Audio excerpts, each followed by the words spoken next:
I will definitely like Lizzie ma'am to throw a light.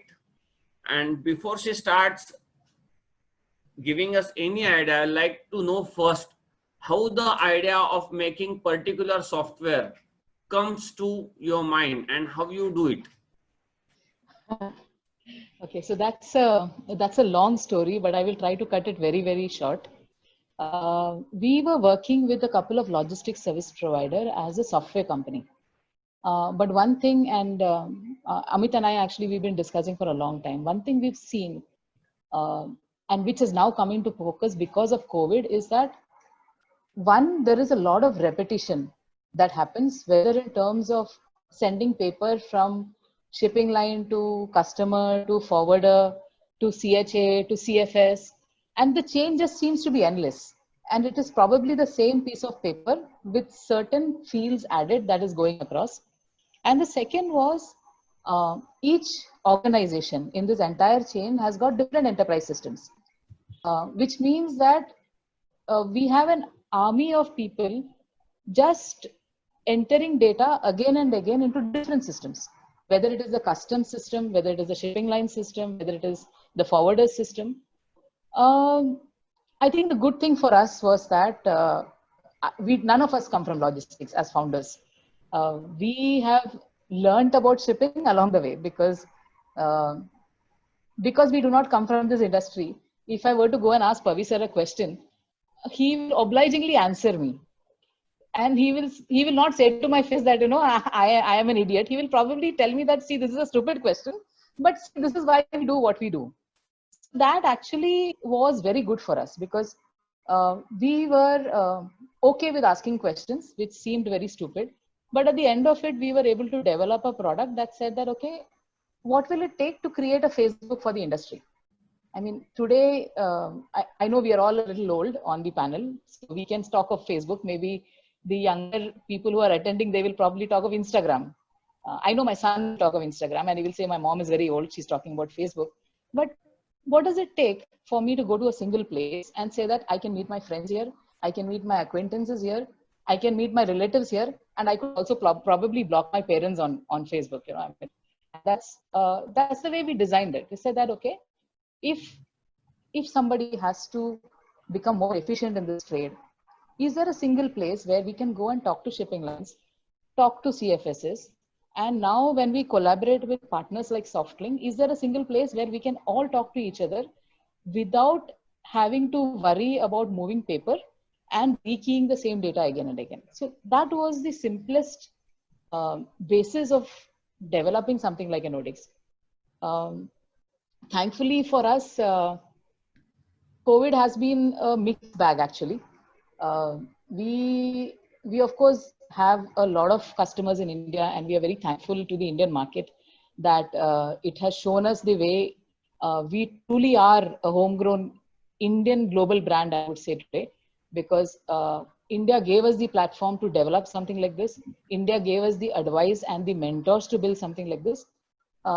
We had already started our pilot solutions and go live in one country in Africa and a couple of countries in the Middle East. But the moment COVID happened, in India, we were scrambling actually, one, to provide solutions to the industry.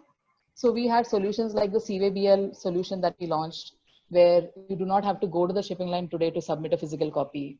The House BL endorsement solution was always there, but we now found that a lot of people wanted to use it actively, and so on and so forth. So shipping bill submission online, all of this we delivered in India. But it's not just India actually. When we look at it, and like Pavisar was mentioning, it is a global thing today.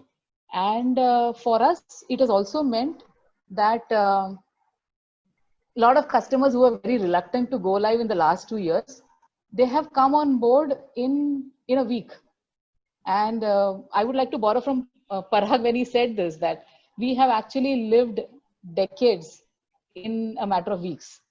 So the one thing, and I actually wanted to share this, that I saw happening was, typically we ask who drives your digital initiative.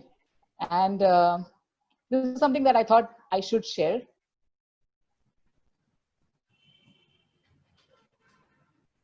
So we asked this question, and I think what has happened for all of us is who drives it? Is it the CEO or is it the CTO?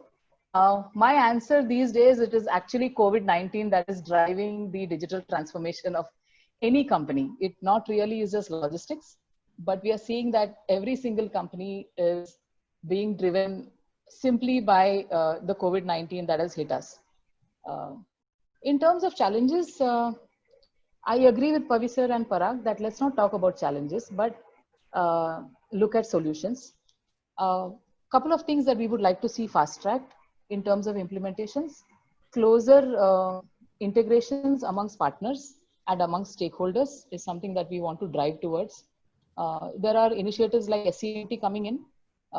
We hope that this brings in more digitization rather than going back to a manual way of employing more people and more resources.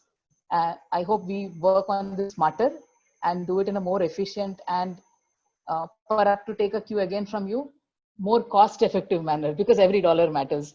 So especially today, because we all know that volumes are down. We all know that costs have not really gone down, because there is definitely a cost of connecting from home and ensuring that having a lot of team members who work from smaller homes, who do not have the kind of access to network or infrastructure like a lot of us are privileged to have. I've seen that there has to be a discussion in the industry on the mental health of our own people. And I can actually give you an example. One of my team members is today tells me that she's afraid to go out and cross the road because of the fear of, because the amount of news that you see. So today, yesterday or day before, there was something that said that you have to wear a mask every day and all the while because corona is airborne.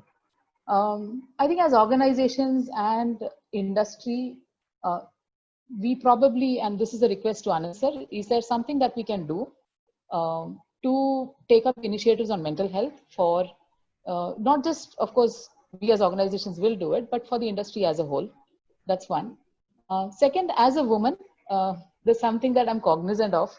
We are not just working women, we are also caregivers to our family. So which means that when all of us are locked up, there is a lot of responsibility that, and not without, it's not complaining, but there's a lot of responsibility that the women probably shoulder more than the rest of the family. And I know it for true because I speak to my team members often. And it's not just India, a lot of time the support structure might be missing for a lot of women. So again, as an industry, is there something that the industry could address the needs of women in particular? Especially, I have seen there are so many women in documentation in this industry. I was very surprised and very pleased when I started interacting with forwarders and CHAs that, you know, this is probably the only industry where there is 50% workforce is almost women. Now, is there something that we can do for them? And I would be happy to be part of this initiative with the EIC, where something that can help them cope with the current situation. So these are two challenges I think needs to be addressed, and an industry-wide initiative might actually benefit.